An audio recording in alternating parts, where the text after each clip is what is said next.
Hey, what's up, gentlemen and ladies, and alright, let's cut the bullcrap. I know that you guys have heard that the Final Fantasy VII Remake is in, quote, trouble, and people from all over the world have been freaking out about this, just saying, oh my god, this is terrible news, this is gonna be a repeat of Versus 13 all over again, and frankly, I don't see how anybody could have seen this coming. I mean, you'd have to be an absolute genius to have, oh wow, huh, would you look at that. 2 months ago, eh? So, as most of you have probably heard by now, a week or two back there was this Reddit thread by a guy named Dan Tsukasa who claims to work in the Japanese game industry, who supposedly leaked some info having to do with the development of the Final Fantasy VII Remake. Now, I'm not gonna lie, originally I didn't think much of this, which is why I didn't make a video talking about it, but the news spread so quickly and I see so many people saying things like, oh, the Final Fantasy VII Remake is doomed, this is Versus 13 all over again, and I really think that people just need to chill. News websites and YouTubers alike have been blowing this, in my opinion, way out of proportion, and very few people are actually doing proper research and looking into the situation. So first of all, let's actually take a look at this entire issue that's going on here. What are the facts? What is simply speculation? What is likely to be true? And how could this affect the game itself? So the Final Fantasy VII Remake was announced during E3 2015, where we got a fully pre-rendered trailer that was basically just created to let people know, hey, we started development on the game. It'll probably come out in about 10 years or so. The game was being developed by Business Division 1, fresh off their work in the Final Fantasy XIII trilogy, and it was being directed by ya zipper boy Tetsuya Nomura, who was also directing Kingdom Hearts 3 because that's just how Square Enix rolls. Guess they only have one competent director. At the end of that year, we got a second trailer for the game at the PSX with what looked like very early gameplay, and it was also revealed that the remake would be co-developed by CyberConnect 2, a smaller Japanese game developer separate from Square Enix, who is perhaps most well known for their work in the Dot Hack series and the Naruto fighting games, neither of which I have played, so I can't really speak for their quality. Now, even though many people didn't really bat an eye at this announcement, it is worth noting that Business Division 1 at Square Enix is a very competent team. I mean, they're #1 for a reason. I mentioned before that they worked on the 13 trilogy, but these people were also carried over from Final Fantasy X and X-2, and it also included part of the original staff for Final Fantasy Versus 13, aka Nomura's team from Kingdom Hearts 1 and 2, so a lot of big titles under these guys' belts. But most people didn't really think twice about it at the time, since Final Fantasy XV was also getting help from some other developers, so it really didn't seem that unusual. But this could really mean one of two things. Either Square had no faith in their business division and wanted another, more competent developer to help with the game, which, yeah, judging by the fact that this is CyberConnect 2 that we're talking about here, I'm gonna say no. Or the more likely scenario is that they were just being really ambitious with this game. I mean, they wanted it to be so big that they couldn't even fit it into a single title, so they had to split it up. And in that sense, it does make more sense to me that they would enlist the help of a smaller developer to work on the remake with them. And after that, the remake just kind of went quiet for like a year and a half, and when we finally did hear something about it, we got 2 screenshots and the announcement that CyberConnect 2 wasn't going to be working on it anymore. Now, in my personal opinion, if there was any time to be raising an eyebrow, it was then, not now. Like, this is old news at this point, and I really don't see why so many people are shocked at these quote-unquote leaks. Now, this guy, Dan Tsukasa, made a few claims about the VII Remake, so let's actually go over them. First of all, he claimed that while he did not work at Square Enix or CyberConnect 2, that he supposedly knew people who worked in both companies, but that he couldn't reveal where he worked since he could get into trouble. Well, your Reddit and Twitter accounts are gone now, so,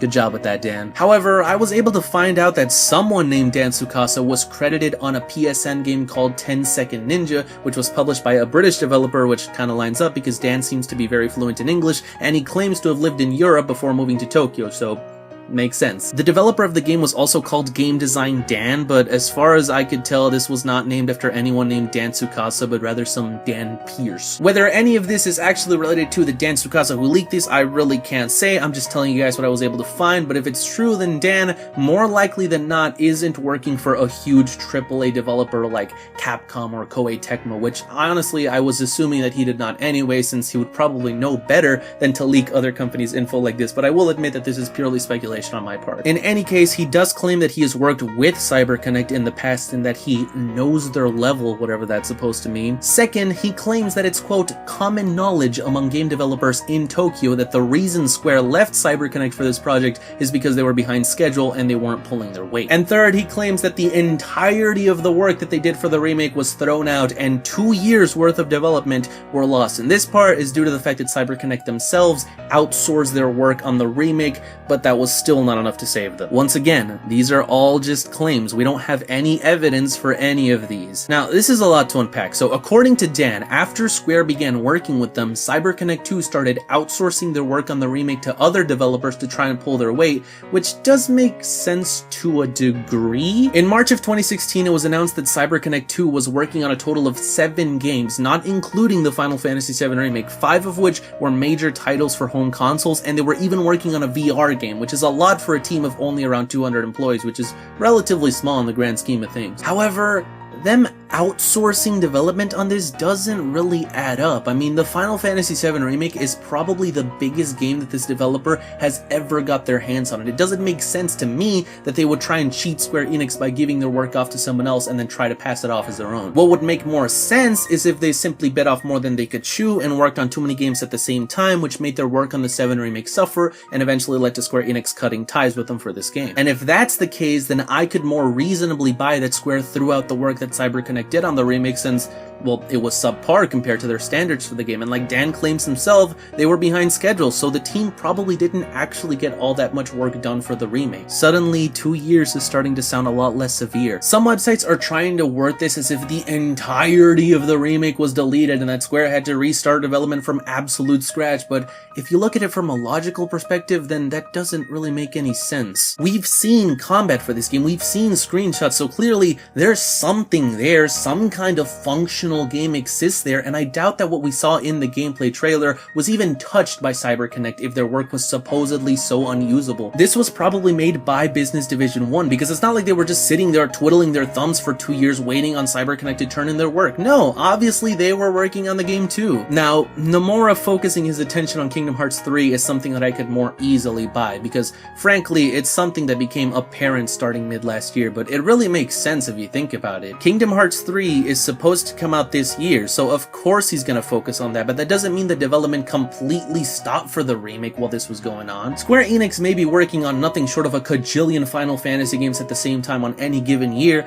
but one thing that they've been relatively good at is giving each game a proper team to work on it, and Business Division 1, as far as we're aware, has not been working on any other game since the ending of Lightning Returns, which was all the way back in 2014, 4 years ago, and that lines up exactly with Dan's timeline of 4 years of development. And besides, they only really started working with CyberConnect in late 2015 before they were removed in early 2017, so not actually all that much time. And we gotta keep in mind that this all happened over a year ago. They've had a year to continue work on the remake, and a lot can happen in a year. In fact, they probably ramped up development for this game even more. Think about it. Even though we haven't seen any footage for the FF7 remake since late 2015, what is the one thing that we consistently hear about this game every few months or so? Job listings. I feel like anytime that we hear anything about the remake, it's always that they're looking for more and more people to work on this project, and part of me really doubts that it's because they're just firing employees left and right. The more likely scenario is that they're working on the remake now more than ever, full swing into production. I mean, wasn't it just 2 weeks ago that they were claiming that they wanted the remake to exceed the original? Those are not exactly the types of claims that you make when you're going through, quote,